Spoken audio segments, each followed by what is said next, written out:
right here on Dominion Television, your channel of choice. This is Dominion Sports. I am Abe Paul Toluwanimi, where we dive into every activities in the world of sport, from football to basketball to swimming to cycling, everything bit that you need to know in the world of sport this morning. Yes, we'll be looking at the reactions while the weekend was for action. I have Samson Balogo with me this morning, the man with unbiased analysis, ready to talk sport with me this morning. Also, I have the lady that talks sport also on the show. Fola is with me this morning, heavily beaten, before the show, just speaking about Manchester United, back and forth, but we're going to discuss that on the show this morning because, we had several controversy right there, over the weekend in the Premier League and other leagues across the world. Also remember that Victor Osimhen also is in the news, and Victor Boniface is in the news this morning. So we're going to know if it's spiritual attack or, just a poor negligence on the player side. We're going to dissect into that story also this morning. Remember, the U.S. Open is very much on the menu this morning in the world of sport, and all sport right here for you. Samson, good morning to you. Yes, good morning to you, Tolu. It's another fantastic time, Monday morning, to actually talk sports, of course, on Dominion Television. This is where we bring your biased analysis and, of course, undiluted reports. Thank you for joining us. Sit back, relax. There's a lot to talk about. Amazing. Fola, good morning to you. Good morning to you. Yes. How was your weekend? Fantastic. I hope you enjoyed everything sports. Everything sports was, amazing. That's why we are here to talk, to break down all this analysis and look forward to, what to expect, in the course of the week. And, how we'll do it on the show. We start from the local front this morning, and the MPFL is back in action. Yes, displayed on your screen right now is the result for the weekend, and we are going to be looking at that this wonderful morning. But before that, MPFL round up the promoted teams pick-up result. Shooting Stars Castina United stumbled at home. The 2025-2026 Nigeria Premier Football League MPFL returned with a surprising result as newly promoted teams picked up valuable points.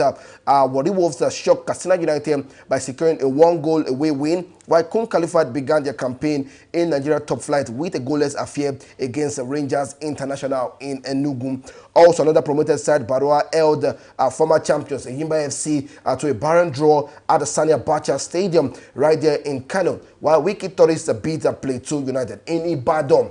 Visiting Bayelsa United under Monday, Dige shocked the home side with a crucial 1-0 win against Shooting Stars Sport Club.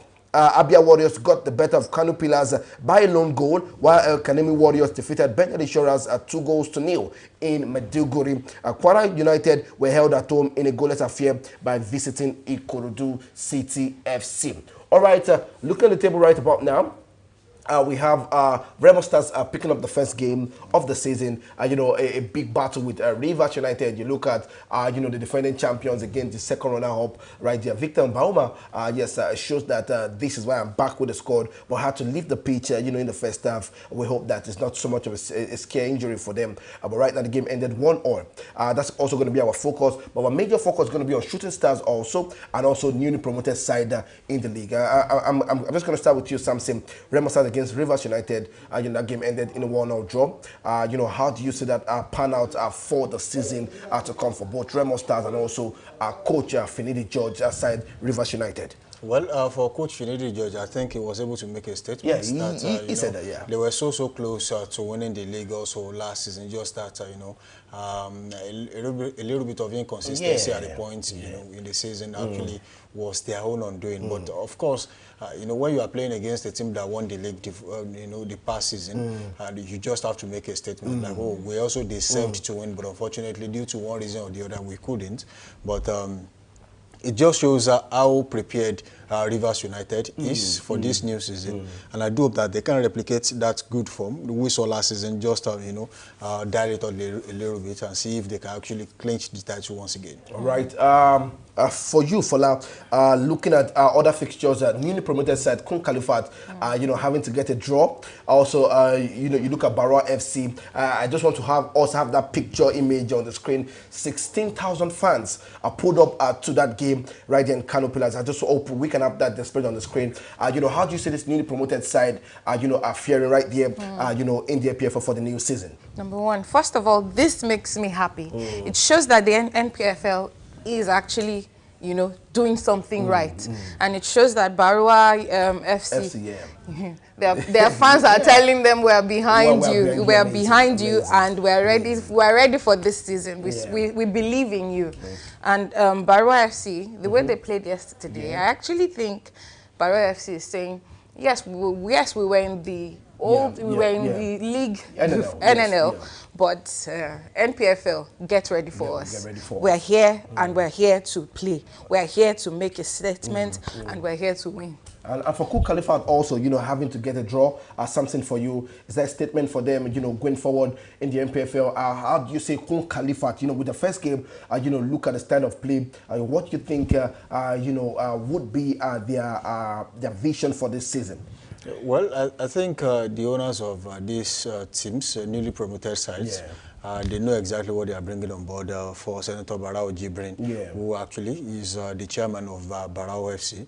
I think one of the things he has been able to do was, you know, investing wisely, which in turn has actually brought him results, getting promotion into the MPFL, and most definitely slugging it out against former champions, Eyimba Football Club of Aba, and being able to grab a result. I mean, so many people on paper would have said, Eyimba would have been a stroll in the park for Eyimba, or probably a piece of cake, but then it turned out to be what Yorubas, the Yoruba sports presenters will call Jogi. I mean, it became a problem for them. They actually thought it was going to be easy. I think you know, maybe you might help break that for us.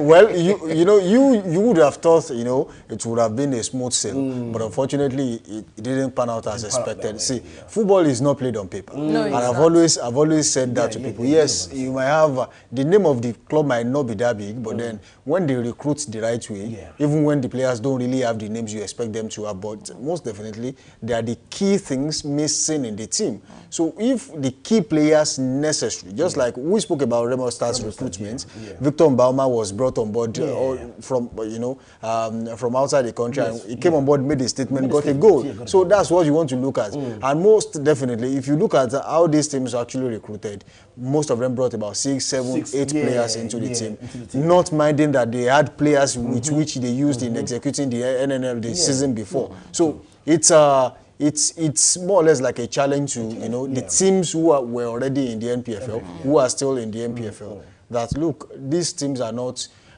They are not going to agree to go back just the way they came. So you have to up your game. If you really want this title, if you really want to compete favorably, you have to up your game. And that's exactly what I think Eyimba will go back to the drawing board and say, look, with what we saw against against Barau FC, we can't play this way against Rivers United, Remo Stars, and not get beaten or whitewashed that way. But then also Kun Khalifat, for me, I think it's really an interesting thing to say that teams who people actually talk, so many people, pundits, even some pundits, wrote them off, thinking, oh, they were going to be probably just what we used to see. And even Wiki Tourist made a statement. So it's important to note that over the weekend, it wasn't just the usual teams that we used to know having their way the way they used to. But then some teams also came to make a statement. And going forward, we're going to see stiff competition in the MPFL. And whichever team, no matter how big you are or how big the name is or the football club, no matter how fancy your facility is, if you don't have it, you don't have it, and you are definitely going to lose. All right. Going back again, I just want us to have the result for the MPFL, so we can have the audience and also the fans that look at that properly. All right. Yes, Remo Stars. Having that against Rivers United, El Kanemi Warriors also against Benjamin Insurance 2-0. We have Shooting Stars losing to Bayelsa United on their own turf, 1-0. We have Barua against Eyimba also playing a goalless draw. We have Abia Warriors against Canopilas getting that win right there. Also, we have Wiki Tourist against Plateau United also getting that win, 1-0. Also, we have we have Kwara United against Ikorodu City also playing out a goalless draw. We have Rangers against Kun Khalifa, the newly promoted side, also playing out a goalless draw. Also, we have Castilla United against Warri Wolves. Warri Wolves picking up that victory away from home against Castilla United. And we're going to have Nigeria Tornadoes against Nasarawa United still to come. Those are the fixtures for match day 1 in the NPFL over the weekend. Yes, not so much goals, actually not so much goals, but we hope that in the match day 2 we'll see the goals coming in right there in the NPFL. Moving away from that, let's talk our darling Shooting Stars. Yes, I'm sure so many people are excited about that victory. We expected more, especially in your home turf right there, Lakon Salami Stadium. We lost to Bayelsa United 1-0. Not a fantastic result for Shooting Stars and coach Nuruddin Awerolo and the management staff. The next voice you're going to be listening to is the voice of the coach, Nuruddin Awerolo, speaking to the media after the game. That sometimes you can't buy out the result. It comes and it has come like that. We need to accept it. I don't want to believe we made a mistake. We all believe that we are here. It's our home ground. We need to win. But yet, it doesn't come the way we want it. We need to just go back and make correction on our mistakes. So I cannot be identifying my mistakes or our mistake right here. But I believe we are going to get back better. Of course, I think we just need to work on our concentration on the game, our psychology on the game. We lost concentration considering that goal, and we pay for it. So I think we just need to go back and see how we can psych ourselves and get better in our way of thinking. Our reaction was so poor. So we think, I believe we are going to work on our reaction to the ball or to the game. It was a bad reaction. It was not how we planned it. If you watch the game, we have a lot of attempts to score. So I think we just have to work on the finishing aspect. We create more chances. All right, that's Coach Nuruddin Awerolo, the new manager, right there of Shooting Stars, speaking yesterday after the defeat to Bayelsa United. He said they lost concentration, in that game after they went, a 1-goal up against Bayelsa United. Going forward, for you, what do you think needs to happen? I can understand that, you can say it's a new manager, just getting familiar with the players. You can go back to Value Jet Cup pre-season, look at how, they did till the tail end of that competition. They had to pick up victory at the end of the day, right there. What do you think this is a way forward for this team and coach, Nuruddin Awerolo? First of all, I think yesterday, most of the players he used, you don't just get new players and then I just got them last week and then this week. No, you don't do that. You let them, get familiar with the team, get familiar with themselves before you start playing them. It was unfair to the players because now we're saying, okay, they lost concentration. They lost concentration, yes, but at the end of the day, it's unfair. Because you don't play players like that. You don't use players like that. I think you don't use players like that. I feel you shouldn't use them like that.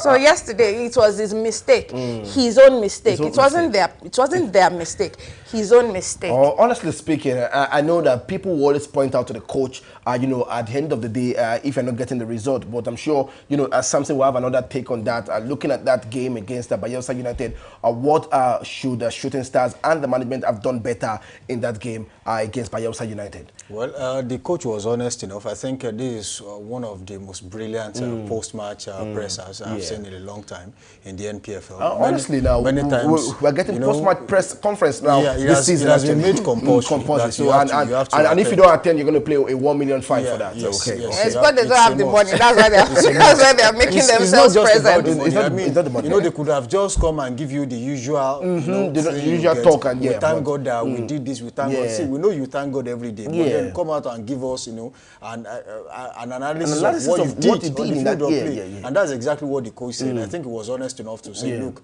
we lost concentration, which was, the issue between, the defender who actually, made a mistake, and of course Ozove was in goal. I mean, Alamin and Ozove. So there was a kind of a miscommunication between these two players. Who is not in the ball, who is catching the ball. So it became a problem, and then they considered the goal. And then the other thing he said was the fact that, when you concede the goal, how do you react to it as a team? Yeah.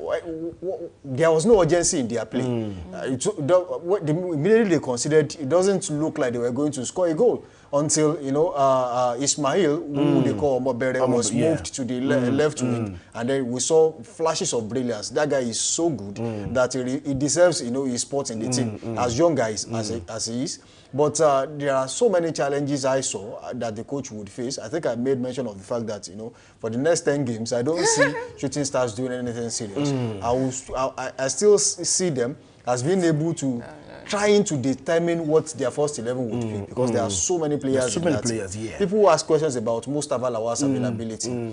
He just came back from Chan, and people were saying, look, if other players that went to Chan played for their team over the weekend, why not Mustafa Lawal? So what happened? Why did the coach put, Black Spider on the bench? He's arguably one of the best goalkeepers you have in the MPFL. If you are not giving him the first position, you will probably rank him in the first 3. So why was Mustafa Lawal wouldn't have considered such a goal? Because he has a commanding presence in his 18. So that thing wouldn't have happened if he was there. Though I give kudos to Ozovere because he made a very fantastic save yesterday that saved Shooting Stars. Could have been worse than that.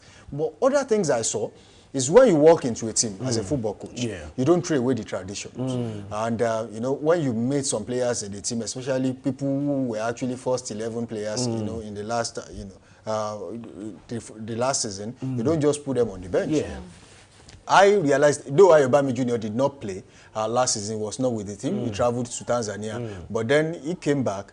I mean, the pressure, let me talk about it. Before I go to how the technical stuff, I think I saw an anomaly yesterday, which I think should be corrected, going forward when we talk about the MPFL. The chairman of the team was seen on the sideline. I mean, that's an aberration. It should not happen. He was walking down the technical area like he was in charge, like he was the coach. You don't do that. You are putting pressure, you are mounting pressure on the coach, and in turn the coach mounts pressure on the players. So if players are going to actually deliver, they should not be under unnecessary intense pressure. I think that was an aberration. It should not happen again. Whoever knows the chairman should tell him, you are doing a very good job in terms of recruitment. You have brought a very good structure on board, but you are not wanted in the technical area. There's a box upstairs where management team, how many times have you seen Peter Cech on the sidelines? No, you will not see that. Let's talk about Manchester United. How many times do you see their sporting director on the sideline? It doesn't even happen. He has no business there. That's the job of the coach. So I think we should not do the black man mentality here too. If we are advancing, we should advance with what other people do around the world. And I think if the MPFL actually knows what they are doing, they should be sanctioned. Because he has no business on the sideline. Now, going back to why I said the coach was under intense pressure.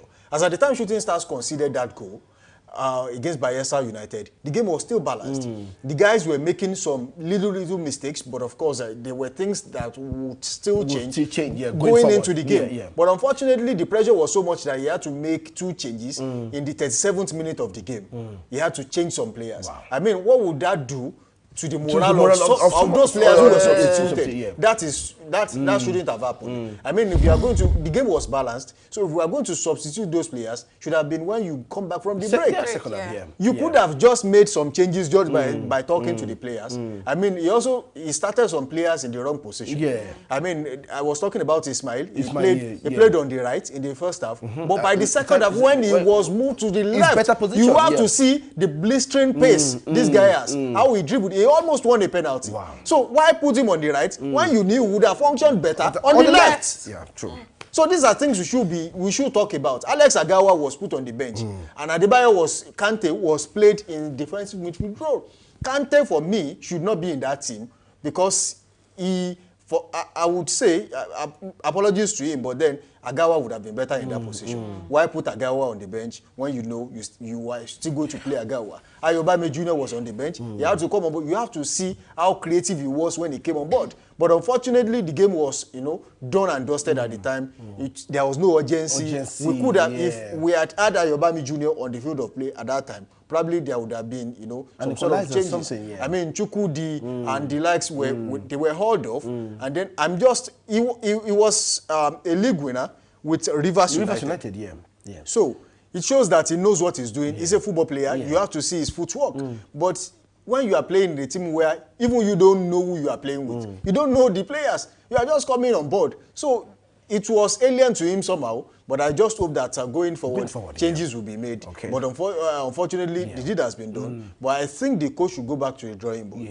There is no time to gamble. Shooting Stars fans are not the patient ones. Actually, this is not the EPL where they will say we have a project. There's no project in the MPFL. So if anybody deceiving you that you have a project, please, I mean, and then the coach too, when it comes to recruitment, yes, you want to play young players. We saw what we had yesterday in the team, and most of them are relatively young players. It is fine. But then sometimes in the MPFL, experience is a lot better than skills. That's what I see. All right. Come on. If we go on Shooting Stars, I'm sure we'll have so much to talk about. But it's just the first game. We can give him some slacks. Cut him some slacks right there in the first game, and let's see how far he can go. In the second game and the games to come. As Samson is just giving him 10 games. And I'm sure, Fola also is looking at, how far can Shooting Star go. I'm sure the fans also can say, come on, we are not the patient one, but we can give you 5-6 games to see how far, you can go with Shooting Stars. Also, displayed on the screen is the squad number for the players registered for Shooting Stars this season. I'm sure you can have that on the screen displayed already. Those are the squad numbers for this season for Shooting Stars right there. So get familiar with your player and make sure you keep rooting for Shooting Stars and also keep supporting good football in the MPFL. All right, moving away from that, let's take stories more from the local front this morning. The Nigeria Women Football League champions Bayelsa Queens began their WAFU B Champions League qualifying campaign on a positive note. After an hard-fought win over Ghana Police FC. The Nigerian asserted dominance from the outset and broke the deadlock in the 12th minute through Shakirat Moshood actually. SMSN doubled the lead in the 62nd minute and putting Bayelsa Queens firmly in control. Police FC responded 6 minutes later to reduce the deficit, but their push for an equalizer fell short as Nigerian champions held on to secure all 3 points. It was all 3 points in the bag for Bayelsa Queens against the Police Ladies. Quickly for that win, making a statement right there in WAFU B. Yeah, well, making a statement, yes, but did you actually think they were not going to? Because I actually think, let's give credit to the Nigerian women who play football because they actually play well. They are good footballers. Nigerian female footballers are actually, they make the effort. When they go on, everywhere, we are actually, in fact, I'm proud of them. When I want to talk football, I'm proud of them more than I am of the male footballers. Not because I'm a woman, but just because they actually deliver every time. So the fact that they won, I'm actually not surprised. I'm not surprised. All right. Bayelsa, the Queens are getting the victory right there against the Police Ladies.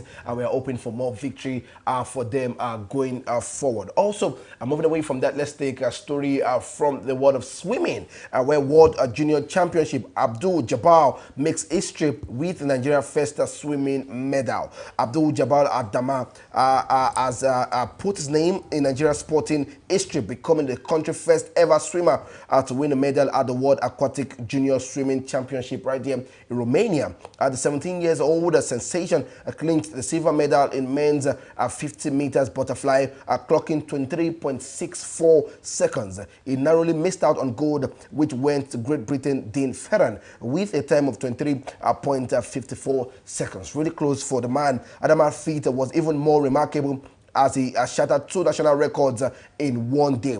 Having entered the competition with Nigeria's best at 23.8 seconds, he lowered it to 23.61 in the preliminary and then set a new mark of 23.48 in the semi-final before claiming silver in the final. Samson, this man is putting his name in the history books for Nigeria. And what do you think about this young man and also a swimming competition going forward for Nigeria?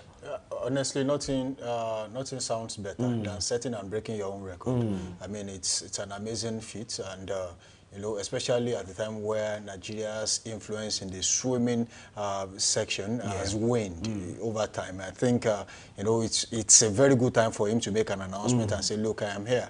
And knowing fully well that, you know, this is just the beginning.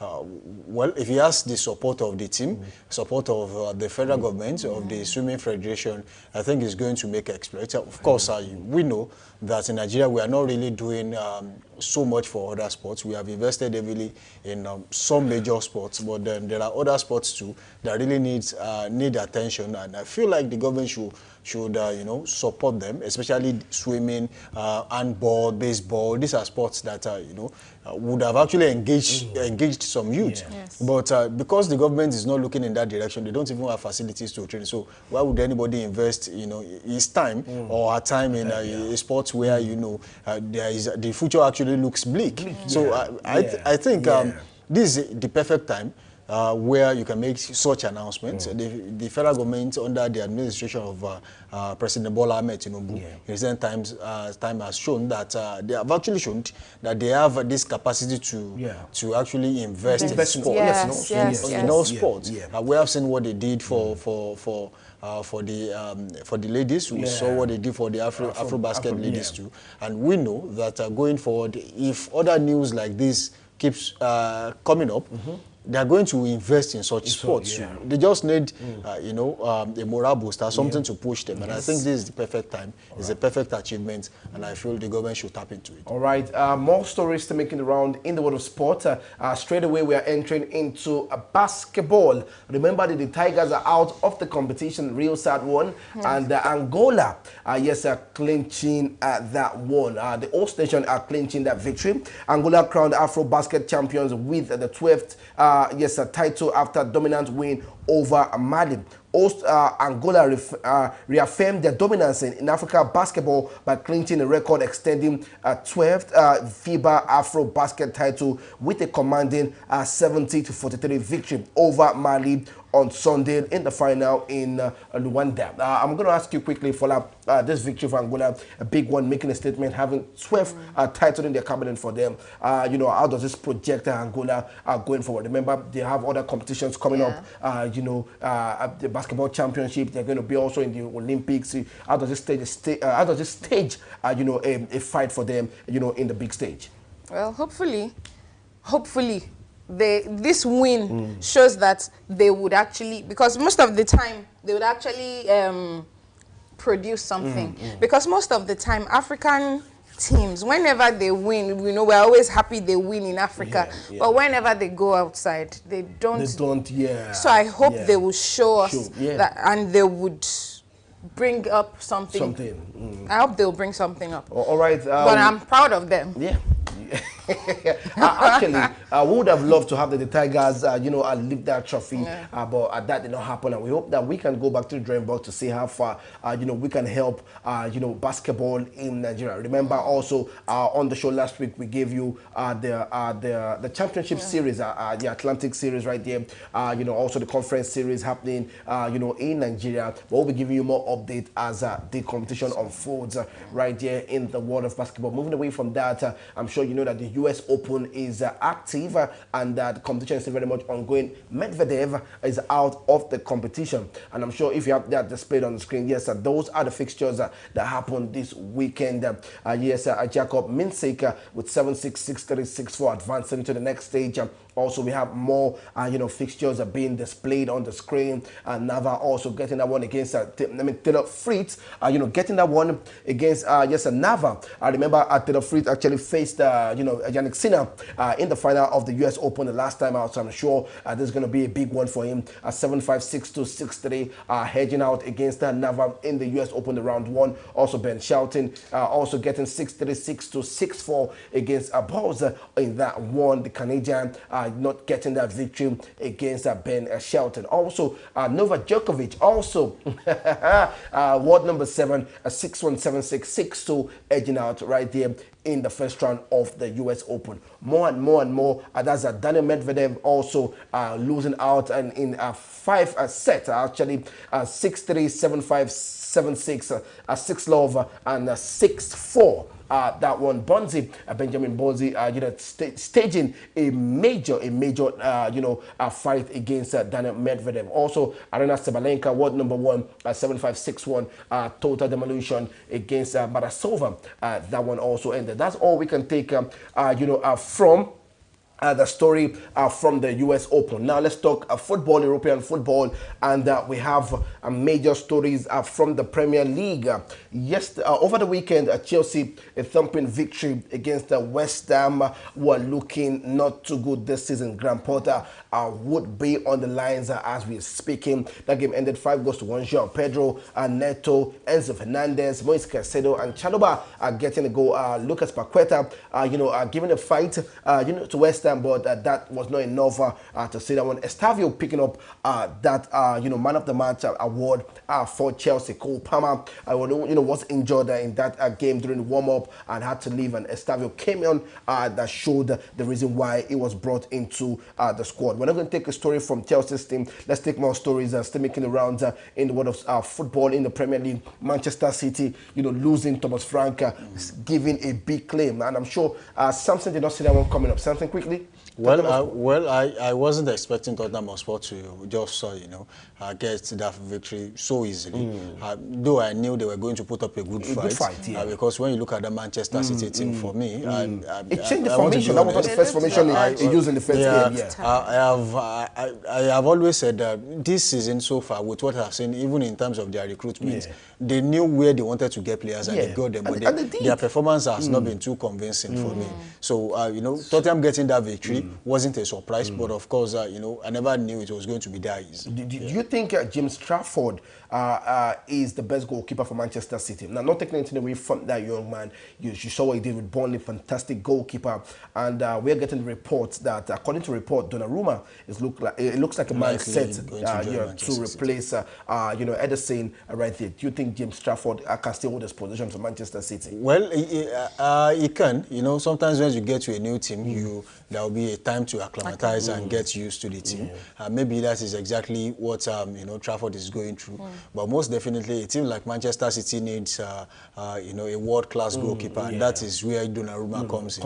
Ederson, for example, you can't compare the experience Ederson has with that of James Trafford. But Manchester City is not about the goalkeeping department alone. There are some other areas that they felt like they weren't that convincing. Probably they were getting tired. When you look at that team, half of them they have seen it all, so there's nothing else to challenge them. So I want to believe that the coach, just like he eventually did psych them up last season, that they were able to compete, probably will be able to do the same this season. All right, yes, Brennan Johnson and Joao Paulini are getting the goals for Thomas Frank's side, having 2 wins in 2 right there for Tottenham Hotspur. Also moving on quickly, we have more stories also. Brentford, Otara, a new signing for Brentford, getting a goal. Aston Villa not looking too good this season. That game ended 1-0. Also, we have Tavernier, also getting a goal for Bournemouth against Wolverhampton Wanderers.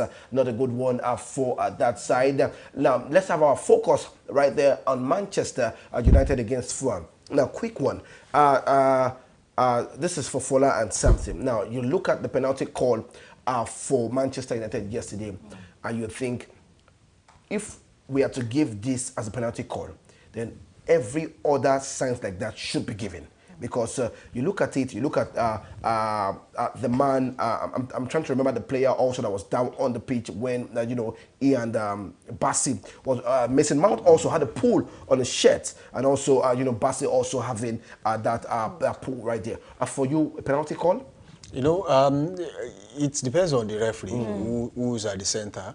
And at the end of the day, you realize the fact that people do make mistakes, and then people take decisions that they are going to own up to. And most definitely, you would still know that even machines are controlled by humans. So it now boils down to the decision being made by humans. So I want to believe that sometimes you make some exclusive decisions, and I think that was what he did. It was his call, and disputing it would be like putting his credibility into bringing it forward and putting it into question too. I feel like it's the referee's decision, and I don't want to, Okay, well, also, so now if you're talking referee decision, you look at the goal from Yoro, coming out Muniz, right there. You saw the push on Calvin Bassey's back. That was not given. So I'm saying that when you make a call, there has to be consistency. Yes. So yes, make the right call. Calls, yes, Afola, for you, should that goal have stood for Manchester United? With all, come on, if you are looking at that push right there from Calvin Bassey, should that go as stood actually? Well, like we said, it depends on the person. It depends on the person that is officiating the match. Okay, no. So I'm not saying depending on the person. You see, the idea is what's good for the goose is good. Actually, so, yes, I know there has to be consistency. Yes. There has to be a level playing field. If that could be a penalty for Manchester United, that goal should not stand. But we said it depends on the person. That's what I'm saying. Yes. If we're saying the same thing, we're saying the same thing actually, because you look at the penalty call given, then that also should not it should not be standing actually. Okay. So going forward quickly, Manchester United, what is going on with Ruben Amorim? What should be done going forward for Manchester United? It looks like I've played 28 games. I just have 29 wins, or 29 games, 28 wins. It's not looking too good for Ruben Amorim and Manchester United. What needs to be done for that quickly? It has to be. He has to go to the drawing table. He has to, okay, where are the players that are not... He has gone to the drawing table. He has broken his well. He has broken his drawing table. I'm not saying there's no table anymore. There's no table anymore. Okay, so let's cut the slack of drawing table now. Let's not see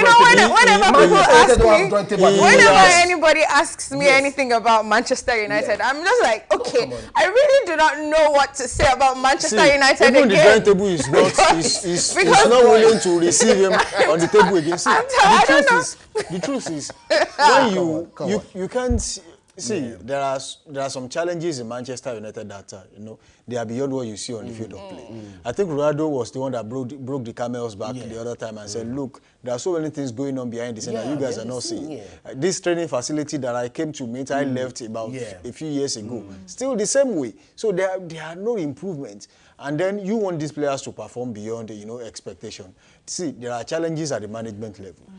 Even in the coaching crew, there are problems. And the players too, there are problems. You see, okay, if some players, if it is about players that are not good enough, Marcus Rashford is no longer with the team. Garnacho has been benched. Antonio has been sent to Real Betis and probably is back in the team. There are so many players that Mason Greenwood has been sent away. There are players who had to leave that team because the coach said, oh, they cannot play with me. They cannot play for me. They don't know what it means to play for Manchester United. They don't want to play for the badge. They don't want to play for the coach. So many excuses we have had. I think it is enough. What you don't know, you don't know. What you don't have, you cannot give anybody. I think it is high time someone told Ruben Amorim that you don't have these skills. You should just step aside. All right. Okay, now look at the investment. Look at the investment now. Actually. And you are still saying they are not good enough to defeat Fulham. I mean, come on. No, I'm really tired because last week we were still saying they played where we were very impressed with them. And this week we were like, in fact, someone was telling me that... You will take 100 steps forward and 2,000 steps backward. It's becoming a problem for Manchester United. It's really tiring. Somebody was still gisting me this morning that Manchester... He went to watch he's a Manchester United fan. He went to watch the game and he did not even bet. Come on. He bet. Manchester United have been inconsistently. Like, I'm really tired. They have been consistently inconsistent. I know, right? That's it. Honestly speaking, Yorubas. Let me put it this way before I go. Yorubas will say one jafafa nínú àìṣedéédé. I mean, they have been consistently inconsistent. We can go on and on to talk about Manchester United on the show this wonderful morning. We have other results, in other major leagues. Remember the Serie A back, also the German Bundesliga, Bayern Munich showing total dominance against RB Leipzig. Cisco thumping right there against RB Leipzig. Also, Victor Boniface is in the news this morning, but that's all we can take. We're going to discuss Victor Boniface and Victor Osimhen tomorrow on the show. Please join us again tomorrow, Dominion Sport, where we give you all things sport on the show. I am Abipo Toluwanimi. Thank you for joining us, Samson. Thank you for joining us, Fodam, and also to the media crew and also the producer. Thank you so much for having us on the show this morning. Have a wonderful day. Bye for now.